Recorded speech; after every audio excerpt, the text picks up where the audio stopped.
Et nous continuons sur Studio Qualité à commenter les résultats ou en tout cas les estimations de ces élections législatives pour la 22e Knesset. Alors on a eu depuis hier soir sur Studio Qualité de nombreux commentateurs. On a entendu les réactions des différents représentants des partis, les déclarations qui ont été faites tout au long de la soirée et ce matin aussi des grands chefs de partis. Je voudrais à présent qu'on jette un regard un peu plus, on va dire, philosophique, un peu plus spirituel sur ces résultats et sur cette campagne électorale. Et pour ça, je suis très heureux de recevoir ce matin dans ce studio le rabbin Jaco Grunwald. Bonjour, monsieur le rabbin, merci d'être avec nous. Et Daniel Gaal, on va dire un peu les sages de ce matin pour nous donner justement un peu un regard un peu moins politique sur ce qui s'est passé et essayer de comprendre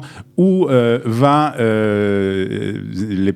où nous allons dans les prochaines semaines. Alors, d'abord, un petit commentaire sur ce qui s'est passé cette nuit, sur les résultats, ces premières estimations en tout cas, monsieur le rabbin.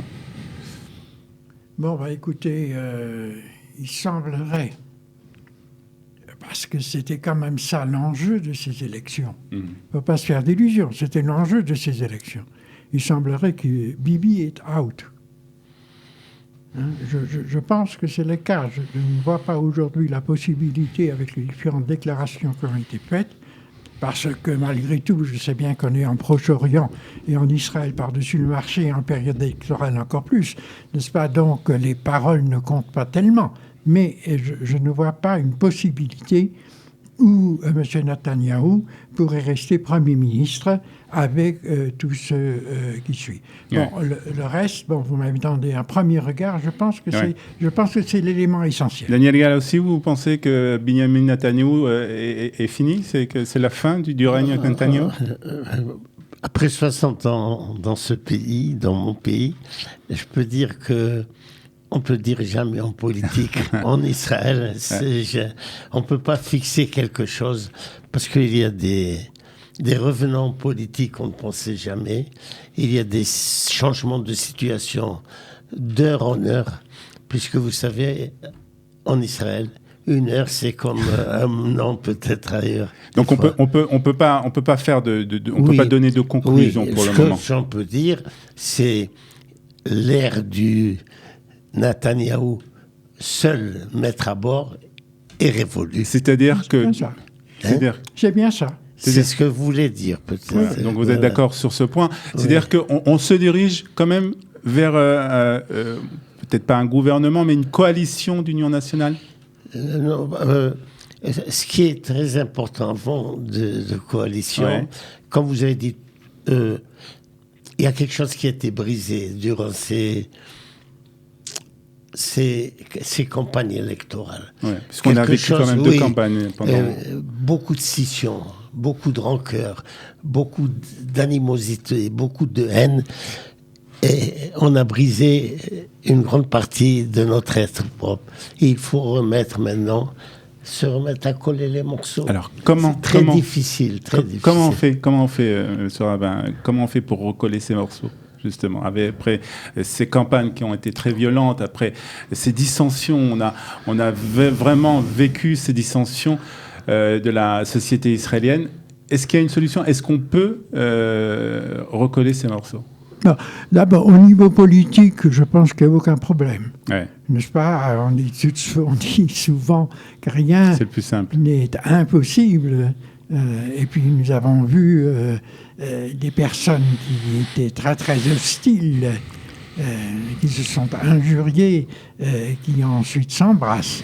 N'est-ce pas? Il n'y a aucun problème. Il n'y a aucun problème de ce côté. En ce qui concerne la société c'est plus grave. Parce que, comme vient de le dire l'ambassadeur Gaal, le mal a été fait. Et de ce côté-là, avec toute la haine qui a été exprimée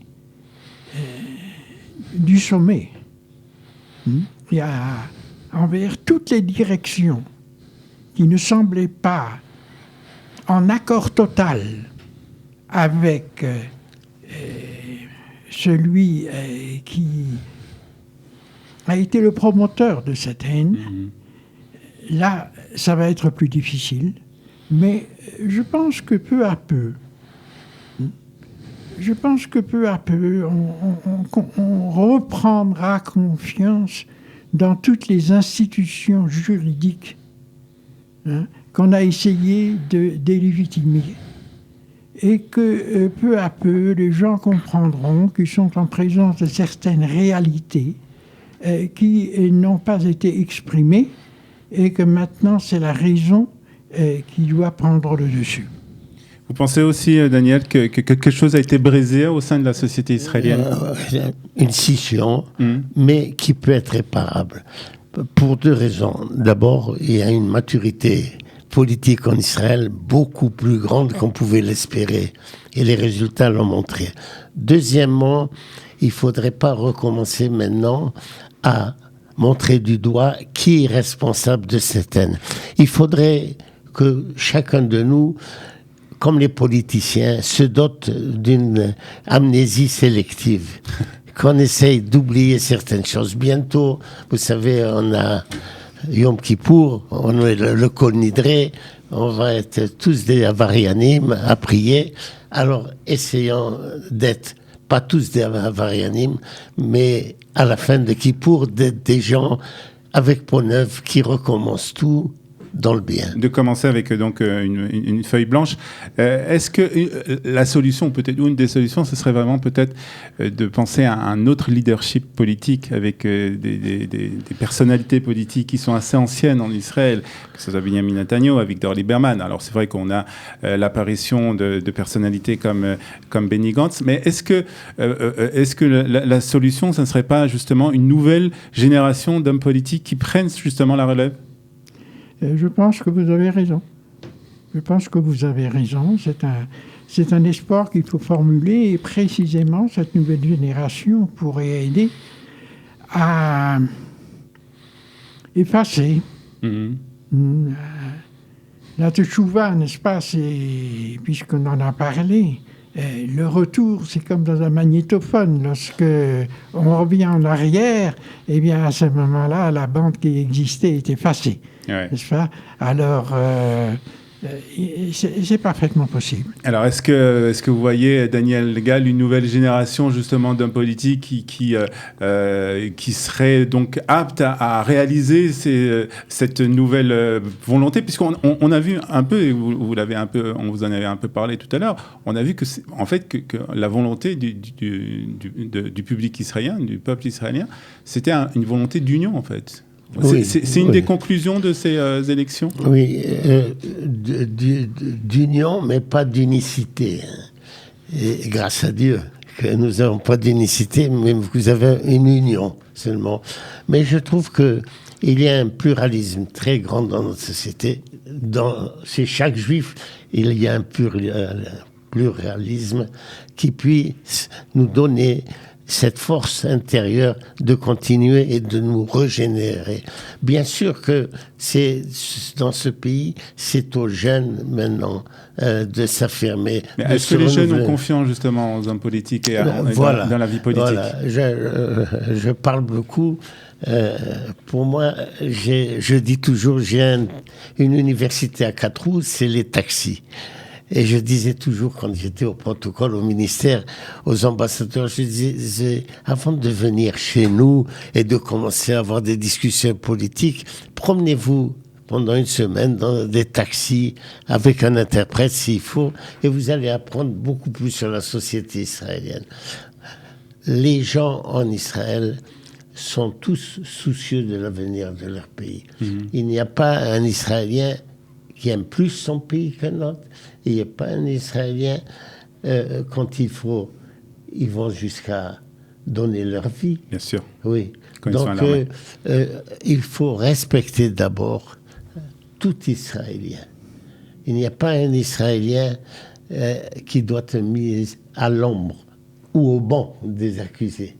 Tous sont égaux. Et c'est avec tous qu'il faut faire ça. Nous sommes déjà la génération qui a donné, qui a reçu beaucoup plus qu'il a donné. Maintenant, c'est aux jeunes qui ont des énergies beaucoup plus grandes.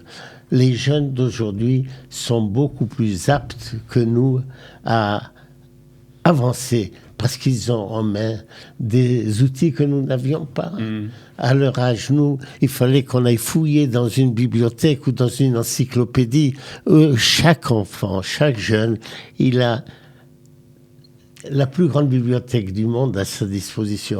Vous voyez, les jeunes, je ne dis pas qu'ils n'ont plus de connaissances que les autres, mais ils sont là, aptes à aller à la connaissance plus vite que nous. Alors, le rabbin Jaco Grunewald, comment on mobilise justement ces jeunes? Ça, c'est un défi, justement, Non, vous l'avez dit, c'est une nouvelle génération qui va monter. Vous avez dans les partis, vous allez avoir des députés qui sont plus jeunes, une partie des députés qui sont plus jeunes. N'est-ce pas? Vous allez avoir, je pense, ces députés qui appelleront des militants. Mais moi, je voudrais attirer votre attention, l'attention de l'auditeur, sur, vous l'avez dit justement, il faut que chaque Israélien, or parmi ces Israéliens, il y a quelques 20% d'Arabes. Les Arabes israéliens, et tous les sondages l'indiquent. Presque la moitié des Arabes israéliens ne demandent qu'une chose, c'est de s'intégrer à la société israélienne. C'est ce qu'on a vu un peu dans ces élections avec le résultat assez important, assez surprenant de la liste arabe, justement. Oui, mais à partir du moment où, premièrement, M. Oudé a montré qu'il y avait une porte qui permettait, pas seulement de critiquer, mais de s'associer également aux décisions qui devront être prises pour l'avenir du pays et pour la paix qu'il faudra bien atteindre. C'est pas pour demain, mais il faudra bien... C'est quand même l'objectif. Nous savons aussi que lorsqu'on les interroge, les Arabes israéliens ne veulent pas, eux, être membres, être citoyens d'un pays ou du pays palestinien. Nous le savons, tous les sondages le disent. Et je pense qu'au contraire, l'Arabe israélien est celui qui pourrait être l'interlocuteur avec les Palestiniens, même s'ils ne s'aiment pas beaucoup, contrairement aux déclarations qui sont faites. Et c'est ici que nous avons une perspective totalement nouvelle. Les partis, les résultats très très forts de la liste arabe unifiée viennent du premier aspect que j'ai indiqué, à savoir les ouvertures de M. Oudé, le fait que la population s'est dit, tiens, nous avons ici une possibilité d'agir, mais aussi à cause justement de tout le mal qu'on a dit eux. Et de ce point de vue-là, j'espère vraiment que la page est tournée et qu'un nouveau livre s'ouvre. Et là aussi, vous pensez, Daniel, que c'est un changement qu'on assiste? Vous savez, j'ai été dans les hôpitaux israéliens. J'ai été malade pendant quelques mois, il y a 5-6 ans. Et j'ai vécu la vie des hôpitaux israéliens. C'est une bulle, mais une grande bulle énorme, qui montre que la première chose, c'est qu'il y a une grande coopération dans certains domaines. Vous voyez des gens qui non seulement sont comme vous, mais se dévouent peut-être des fois plus que vous à soigner des malades juifs. Et de la même manière, vous avez des médecins juifs qui soignent avec un dévouement illimité. Il y a une société, c'est pour ça, je crois que c'est une grande erreur qu'il y a une homogénéité de représentation. Un parti unifié arabe les dessert plus qu'il les aide à la longue. Parce que il y a plusieurs... Il y a une diversité à l'intérieur. Attention, je lisais encore un livre cette semaine où un grand philosophe qui l'a écrit, des jeunes modernes, des auteurs israéliens. Et il dit que les idéologies, elles sont les geôliers de l'expression et de la liberté de s'exprimer. Je ne crois pas à cette hétérogénéité ou homogénéité plutôt dans le monde arabe israélien. Je voyage maintenant, je ne conduis plus qu'en taxi, je parle avec eux et à Bouddha, ils s'ouvrent comme nous exactement, ils discutent, ils voyagent, ils voient les choses et ils commencent à comprendre. Ils sont d'abord israéliens, comme le rabbin a dit, ils ne veulent pas penser à être intégrés dans une autre société. La société post-Arafat ou la société ne les intéresse pas du tout. Et il y a un autre vent qui souffle. Ils ont été formés à la démocratie israélienne et ils l'ont appris très bien, et heureusement. Pour conclure, on peut dire que vous êtes particulièrement optimiste ce matin quand même? Non, mais je suis content que nous parlions finalement du même voix. Je pense que lorsque vous invitez des gens et que vous en prenez deux, c'est pas parce que l'un n'est pas capable de terminer la demi-heure qui est consacrée, mais c'est parce que vous espérez que le premier et le second ont des points nettement divergents. Et moi, je me réjouis de voir que nous ne divergeons pas. Non. Et que c'est peut-être là... C'est pour ça que je dis qu'on peut être optimiste matin. Voilà, c'est peut-être là qu'on peut répondre à votre question. C'est à partir de ces dialogues comme ça qu'on peut ressouder, recoller les morceaux de ce puzzle qu'on a. La porte de Studio Qualita vous est ouverte en tout cas. Merci beaucoup d'être venu ce matin pour cette discussion autour de ces sujets très importants. Merci Daniel Gall, merci Rabban Jaco Grunwald. À bientôt. Merci à vous.